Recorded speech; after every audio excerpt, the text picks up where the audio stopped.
aí? Fui. Isso aí é... Isso é famoso, né? É porque. Isso já apareceu em filme pra caramba. Isso é lindo, lá essa praia. A praia do filme do Leonardo DiCaprio.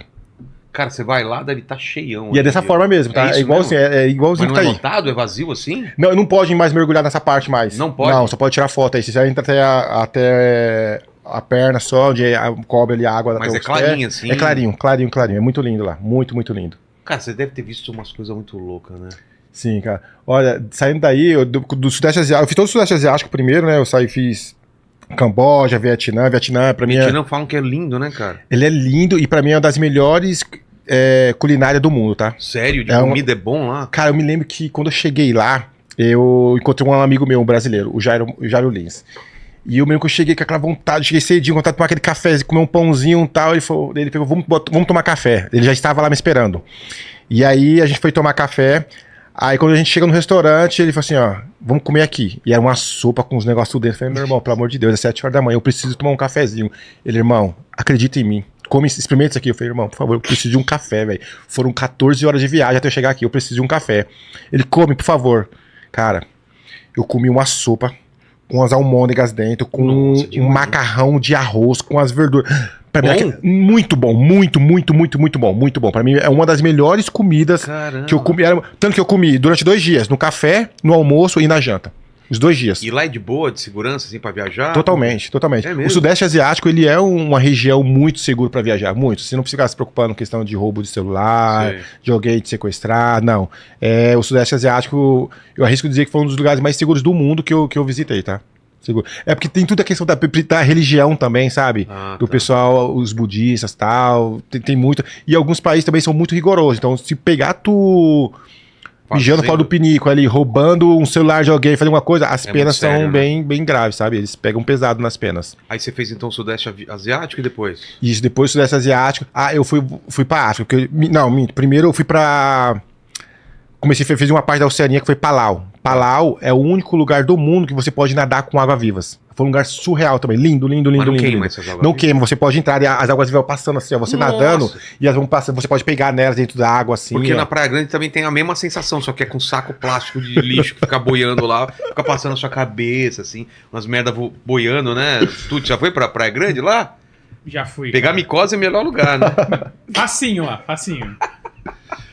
Cara, que doideira, Foi água-viva, foi muito legal mesmo. Eu fui lá só pra fazer isso, pra nadar com água-viva, que é o único lugar do mundo que você pode nadar com água-viva, que é daquela espécie que não queima. É o único lugar.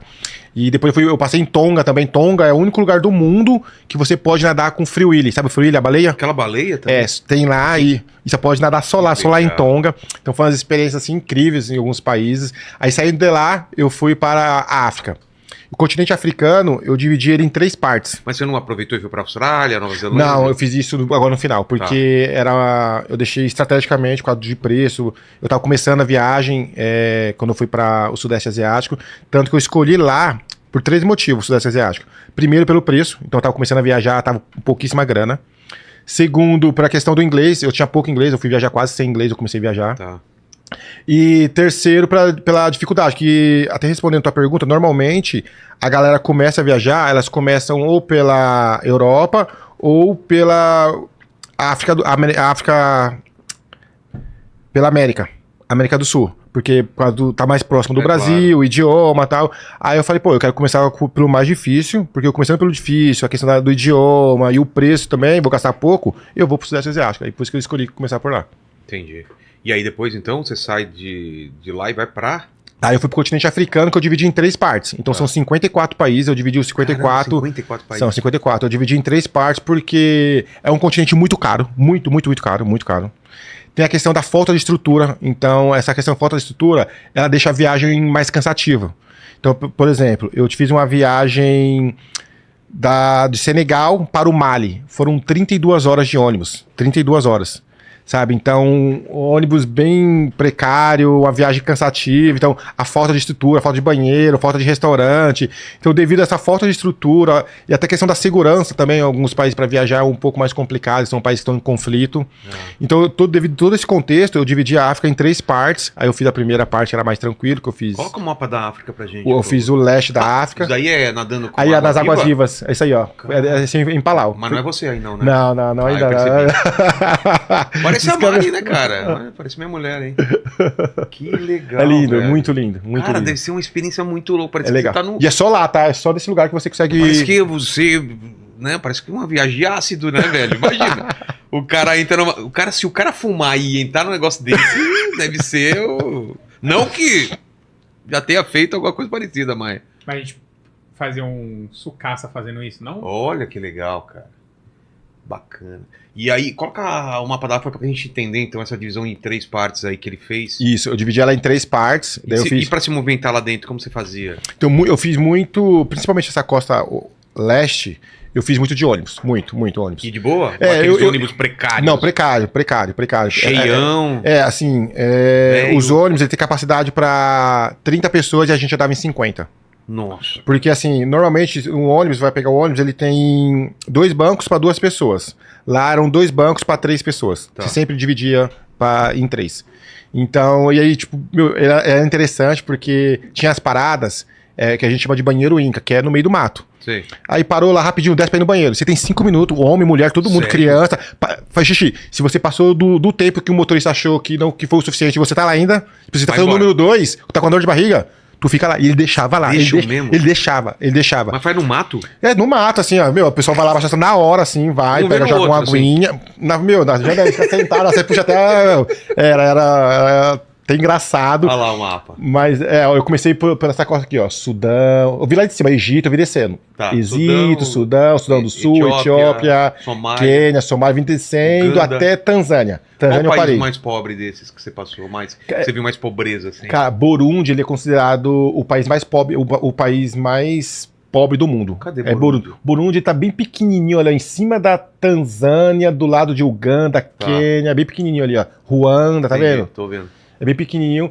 E lá, devido ao IDH de lá, é o país mais pobre do mundo. Só que é interessante, porque ele é um país, ele é considerado o país mais pobre devido ao IDH.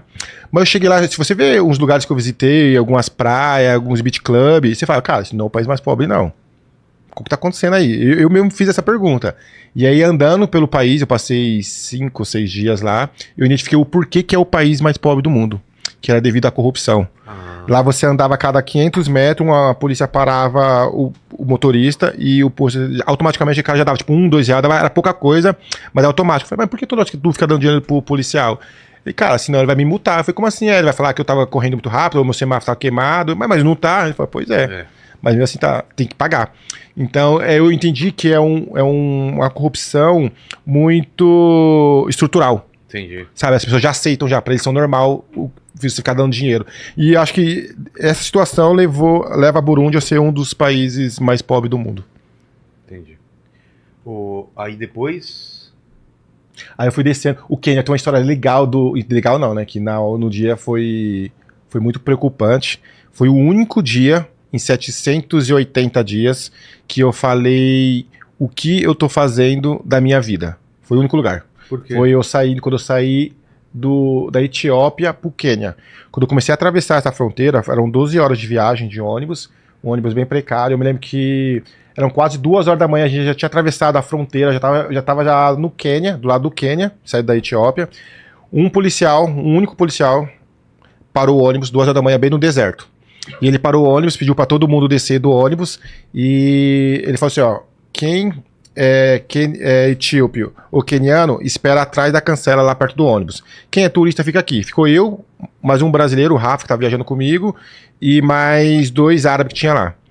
E na hora, o cara todo ele tinha uma faixa na cara assim, ó, fechada pra ver só o olho dele.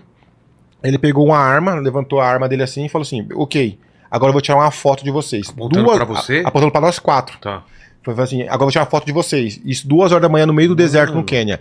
Cara, eu literalmente travei.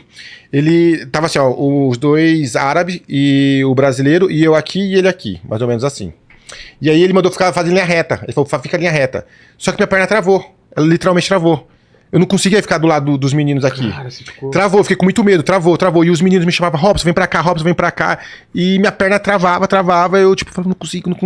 E ele pegando a arma, vai pra lá. E eu já falando com Deus ali, veio, meu Deus do céu. Suando. Eu me lembro que tudo isso demorou 50 segundos, mais ou menos. 50 segundos, 1 minuto no máximo. E aí eu lembro que eu ouvi ele falando assim, ó. Corre para o ônibus. Quando ele falou, corre pro ônibus, eu falei, meu, ele vai dar tiro nas costas. Aí eu comecei a correr fazendo zigue-zague. Claro. Correndo zigue-zague. E chegamos no ônibus, eu me lembro que eu cheguei no ônibus, eu sentei, e o Rafa sentou do meu lado, que era o brasileiro. E o Rafa é um negão, um altão, assim, e fortão. Eu olhava pra ele e ele chorava também, cacolheu todo cheio de lágrimas, mas não chorava. E aí eu falei, caracas, deu abaixar a cabeça, eu também não conseguia chorar de tão nervoso que eu tava. E eu falei, cara, o que eu tô fazendo na minha vida? Foi o único dia, nesses 196 países que eu falei isso. Foi.